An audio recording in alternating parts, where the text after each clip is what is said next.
Hey everybody, thank you so much for coming to hang out with us today. We're very excited to be here. We are with Proofpoint, and so everything that we're going to be talking about today is related to email as a first stage in our visibility. My name is Selena Larson. I'm a staff threat researcher at Proofpoint. And I'm Ole Villadsen. I'm also a staff threat researcher at Proofpoint, and we follow cybercrime and ecrime activity, including RMMs, for Proofpoint. Yes, we hunt cyber criminals. That's our job. Everything from fraud to initial access brokers and ransomware, that's our bag. So today we're specifically talking about RMMs, remote monitoring and management software, sometimes referred to as remote access software. These tools are used throughout enterprises to remotely manage fleets of computers, of course. But when abused, RMMs can act like rats, remote access Trojans, enabling everything from reconnaissance to data theft to lateral movement, acting as a loader, used to deploy additional payloads like ransomware. So previously, when we're talking about RMMs used in cybercrime campaigns, they typically fell into a couple of buckets. So we would frequently see RMMs deployed as a post-exploitation payload. Once a threat actor got on in an environment, either via software vulnerabilities, stolen creds, essentially whatever they can to gain access to existing RMM tooling in a compromised environment, or once they were in a compromised environment, we'd see a payload download of an RMM to enable all of that lateral movement and ransomware deployment. Lapsus and Black Boss are a couple of really good examples about the actors that have historically used RMMs in their campaigns as post-exploitation.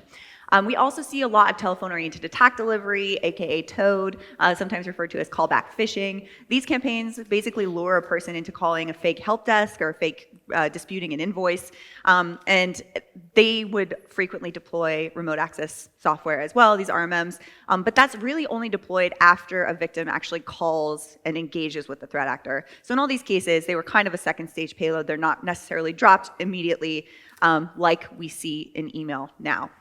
So instead of delivering a rat or a malware loader, they will send RMM payloads directly via attachments or URLs. So it's exclusively a first stage payload. This is a distinct shift in the ecrime landscape since about mid-2024.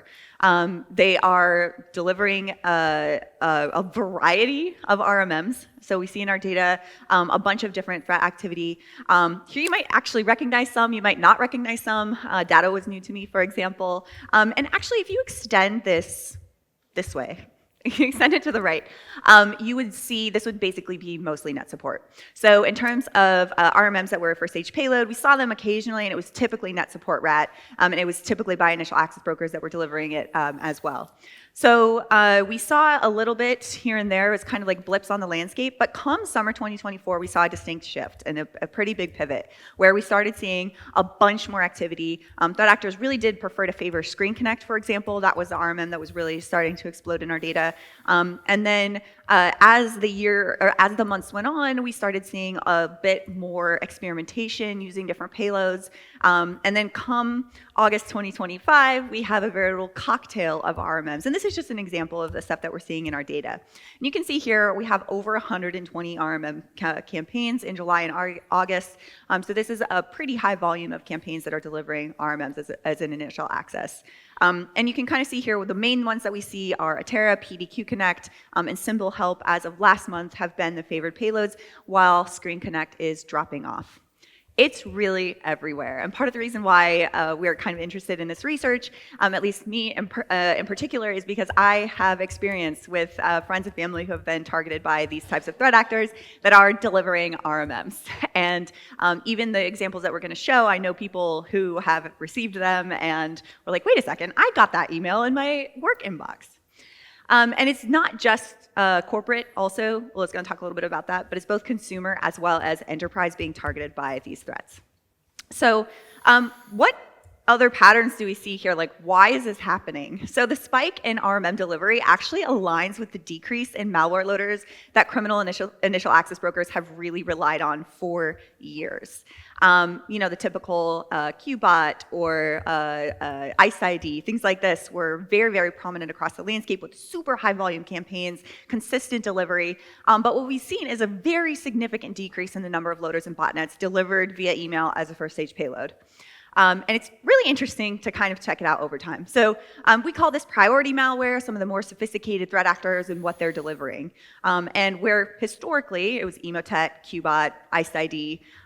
Following the Qbot disruption and the Emotet disruption, things pivoted a little bit. So we started seeing a lot more LumaSealer. We started seeing a lot more Darkgate. We started Latrodectus, which replaced IcedID as a favored payload from a lot of these threat actors. But you can see it's just consistently falling and falling and falling. Eagle-eyed observers might notice that these drop-offs align with law enforcement disruptions to initial access broker malware. So kind of going back, you can see where the big dips are really does align with when law enforcement did some pretty significant takedowns. There's also part of the reason because detection and defense against loaders in general has improved. So what this has done is really forced threat actors to shift their tactics, techniques, and procedures to adapt to this change in the landscape. So between defenders imposing cost, detection and defense improving, there's also this shift in the landscape, which could be its own separate talk, about the threat actors focusing on exploiting identity via information stealers and credential phishing. So we're seeing a ton, especially when it comes to multi-factor authentication, trying to gain access for account takeovers via targeting identity. And threat actors love RMMs because they're able to buy access either directly from vendor websites, various criminal forums, in the same way that they were purchasing access to malware. They're getting their hands on this legitimate software. And the benefit of using this legitimate software as a first stage payload, it can just masquerade as legitimate traffic in your network. It's not setting off alarm bells in the same way that, for example, a Latrodectus infection might. It's also very easy for threat actors to register accounts and use the software either via cloud-based purchases, installations, set up on the provider servers directly, or they can purchase and self-host on-prem installations themselves. There's also a lot of free sign up for free and get a couple weeks free trials of these things, and so we'll see them cycling through that as well. Taking a look at the timeline of what is most popular when. So like I said, next support was the most commonly observed RMM, especially from 2023 into 2024. But come summer 2024, Screen Connect becomes increasingly popular. Summer 2024 also coincidentally happens when a big Operation Endgame announcement happened and took down a bunch of malware infrastructure. And then in autumn, we see Blue Trait and Fleet Deck pop up as someone that has become really consistent. In January is peak Screen Connect used by multiple threat actors. That's both tracked threat actors as well as unattributed threat clusters we see with this pivot to RMMs. And then in June and July, something great happened, which was Screen Connect started revoking certificates. And that really, if we're talking about imposing costs on adversaries, that really hampered a lot of the threat actor TTPs that they were using to deliver Screen Connect. So what happens? Well, Atera becomes much more popular. LogMeIn and PDQ Connect start increasing in our visibility. And then come August, this last month, PDQ Connect has fully exploded in our threat data used by multiple different adversaries. I wanted to include this example of how threat actors are actually advertising or trying to get their hands on RMM tools. So here you can see, I urgently want to buy a self-registration or account with access to email and SMS, parentheses, atera.com. The contents of the account don't matter. I just need to allow entry to a personal account. There's also selling, advertising, and looking for access to simple help. This is, here's what I'm providing. This is what you get. And then I personally like Anon Boy here at the bottom, where he just lists a ton of RMM tools, pretty much every single one in alphabetical order, and the end says which one is good at the moment Screen Connect is effed. So you can see the impact, really, that imposing cost has. With that, I'm going to kick it over to Ole to talk about our campaigns. Thank you, Selena. Okay, so I'm going to talk about what we're seeing on the ground, so to speak, in the campaigns, the daily activity and email traffic that we see on a fairly regular basis now at Proofpoint. First off, I'm just going to start off with the lures that we typically see. There's a big long list there of typical lures covering about 90% of what we see on a daily basis. But at the top of the list is US Social Security. That is by far the most prolific, most used lure that we see in a variety of different clusters that are using Social Security lures. For email methods, typically all of them have URLs or attachments that contain URLs. Very simple, not too complicated, a URL that leads to the download of the RMM, and then the user clicks on the executable, it gets downloaded, and there you have it. And for senders, we see the full range of new domains, compromised accounts being used to send the emails. But what we do see a lot of are compromised accounts. I'm going to talk about that in just a moment and why that's important. And also marketing and survey platforms. We see those used a lot to send big batches of emails, even small ones, to recipients. I've put a couple of examples up there, but not picking on anybody because we've seen them all abused. SendGrid, QuestionPro, MailJet are some good examples of what we see on a regular basis being used to distribute RMMs. Okay, for targeting, we see a lot of targeting that's across the board, indiscriminate targeting, some sort of targeted against particular sets of customers. We'll talk about that in a moment. So the full range of targeting takes place, but there's a couple things I want to point out that we see on a regular basis, which are interesting. First is we see a lot of targeting, indiscriminate targeting against cable company addresses, .net addresses, free email addresses, both current addresses that people have from like Charter and Comcast and Verizon, but even dating back years to companies that maybe you've heard of at some point, like Roadrunner, Juno. They existed at one time, were gobbled up by other cable companies, ISPs, and are no longer really a household name, but those free email accounts still exist. Important for two reasons. One is they're targeting a human, an individual behind that, their consumer email address, that's bad, but also a lot of these cable company email addresses get forwarded to work and school addresses. So now you have a double problem because the email is also now in an organization address, and that RMM could be detonated there. Second thing we see a lot of is what we call ATO jumping, and essentially it's a form of daisy chaining. Start with a compromised machine with an RMM.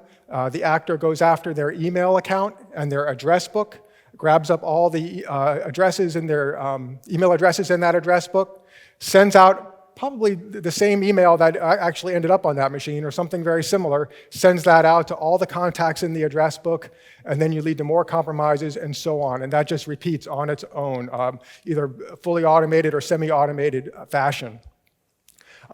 That's bad also because the emails are coming from someone that the recipient knows, so they're more likely to click on it because they think it's legit, or they're curious about it. And I'll show some examples of what we see with ATO jumping, but it's typically shared documents. So-and-so has a document that they want to share with you, party invitations, and then Zoom and Teams meeting invites. For the hosting of the infrastructure, also the full range of compromised accounts and new domains. But a couple things we see that are common, publicly available are the shortener services. A lot of the emails will use shortener services as the initial email, initial URL in the email. And then we also see a lot of Canva URLs used. That's a subset of activity we see. I call them the Canva crew because they use a lot of this ATO jumping with Canva URLs in there, and also Cloudflare infrastructure as well, or the r2.dev URLs for hosting the final payload. That's also very common. Okay, so what do we see from our experience? What happens when these RMMs are executed in an environment? First thing we see is we see other RMMs. They'll use one RMM to download and install another RMM, or maybe two more RMMs. Right now, what we're seeing a lot of actually is PDQ Connect as the initial access, and then having PDQ Connect go on to download Screen Connect. So they really love their Screen Connect. I will say that those Screen Connects that they download secondarily are using revoked certificates. So there's some limitations on their effectiveness, but they still do it, so it works for their purposes, at least in these particular cases that we've seen. Also, a lot of async rat. We've seen, started with Screen Connect, which really exploded earlier this year, as Selena said. See a lot of Screen Connect. And a lot of organizations recently have actually put out some blogs talking about how Screen Connect went on to deliver async rat. All good stuff. We've seen the same thing as well. And then a lot of tooling gets installed. One thing that we've seen working with our partners at the DFIR report is a GitHub repo called Browser Cred Extractor _Windows. We saw them downloading that in a couple of cases as well. So really interested in grabbing credentials as part of what they're doing once inside the system. Okay, we're going to jump into some emails now. This is a good example of Social Security lore. This was from early September, so fairly recently, delivering PDQ Connect. I know this cluster pretty well. I track them on a regular basis. They push out thousands of emails at a time when they run their commands. They usually run several a day. sometimes a day off here or there, but definitely multiple per week. They previously used Screen Connect all the time. They switched briefly to Atera after the ConnectWise crackdown, and then they settled on PDQ several weeks ago, and now we're seeing them push that out regularly. Same actor here, actually. This time, though, they're not pushing out Social Security. They're using Thomson Reuters as a lure, and a tax-related software kind of lure, so some urgency there related to taxes that they're trying to capitalize on. Also from early September, and also pushing out PDQ Connect. Okay, this is a good example of a party invitation lure. I've seen similar ones in my inboxes, actually. Maybe some of you have as well. I think Selena knows people who've had experience with these. These get clicked on a lot because it's coming from someone you know, and they're inviting you to a party. This was actually a little older, back in May, delivering Screen Connect, and these used ATO jumping. So they had compromised the sender's account, grabbed all the email addresses out of the address book, and then sent basically a same lure to all the people in the address book, and then it just keeps on going in a daisy chain fashion. Good example of a Zoom meeting lure. This one is actually delivering Datto, which is a lesser known RMM, but we are seeing that delivered at least on a weekly basis in our telemetry. This is back from August, mid-August timeframe. This was also sent from a compromised account, or we believe to be a compromised account, and likely also using ATO jumping for their delivery. Again, that daisy chaining effect. This is a good example of what I call a shared file lure. So it's essentially just a message from someone that you probably know, probably ATO jumping, so you were in their address book, or the recipient was in their address book. This email will plop in, and it's just a vague reference to a document that they should open up and take a look at. This is actually coming from a small medical group's account. It was a compromised account, so they got all the people that attended this medical office, or their partners or customers, delivering Atera in early August. So this was right after the ConnectWise crackdown really took effect. And so they jumped to Atera, this particular actor. This one was also using those Canva URLs. So it was a Canva crew attack there using ATO jumping. Okay, this is an interesting one because it's slightly more targeted. Early September, delivering simple help. That's probably the second most common one we're seeing now after PDQ Connect. This one is interesting because the attacker, they're compromising an app called DAT1. And DAT1 is designed to bring together shippers and truckers. And those who need shipments, or the truckers, shipments will post that they need something shipped. Trucking outfits will then look on there to accept that offer. In this case, the recipient was asking about that load. Is this load still available? And they were describing the load there in that email. It was actually fraudulent. It was a compromised account, and the actor posted that fraudulent load. Also, they could get someone to take a bite on it, and then they sent that malicious link there, which leads to simple help. And this is also likely the same actor that we wrote about 1 year ago today, an actor targeting the ground transportation industry in the States. And they were at that time using Danabot and a number of information stealers as their initial access. So they made a switch in the meantime to using RMMs. Okay, what's going on here? Is this one actor, two actors, three actors? We actually think there's a larger ecosystem behind all of this activity. And we believe that because we've seen multiple points of overlap between these campaigns that are otherwise very different. So one point of overlap, the same email lure, for example, or a similar landing page, but everything else is different from the targeting, the infrastructure, and so on. So we suspect there's a larger ecosystem that actors are taking advantage of, where there's buying, selling, trading, sharing, going on for all of these artifacts that are being used in these campaigns. The way I like to say it is that these actors, they all run in the same circles. They are part of the same forums, they know the same marketplaces, they buy from the same people. Some examples of that, first off, just looking at the Screen Connect command and control domains from earlier this year up until the ConnectWise crackdown, there was a lot of overlap in how those domains were being set up, pointing to one or two or a small number of providers of Screen Connect that these actors were purchasing from. In one case, all of the subdomains began with relay, just like relaybigwaves.com. In other cases, we saw a large number of campaigns using a non-DNS for the C2 hosting. And I should say that the campaigns that were had these similarities, using the same types or patterns in their Screen Connect C2s, were otherwise very different. It could be actors sending out large batches of Social Security lures to the ATO jumping, but the same pattern in the Screen Connect C2 domain, signaling a common seller. A couple more things we've seen as examples. This is an email template that we found in a number of campaigns that are otherwise very different, but still the same template at the core. Likely purchased or acquired from the same location, same forum, same marketplace. On your left, one from July using a high drive URL, spoofed email addresses in the sender. The one on the right, that's the actor I showed at the very beginning, the first email. They're using newly created domains, either creating them themselves or purchasing them, and for all of their hosting, but using a common email lore behind this. We've seen other clusters as well use that particular lore right there, or the email template. Here we have an example of a landing page. I'll call it the phone link landing page that we've seen across a number of different campaigns. I call it the phone link lore because they try to give directions to the recipient on how to install the phone link app while they're installing the Screen Connect or RMM executable.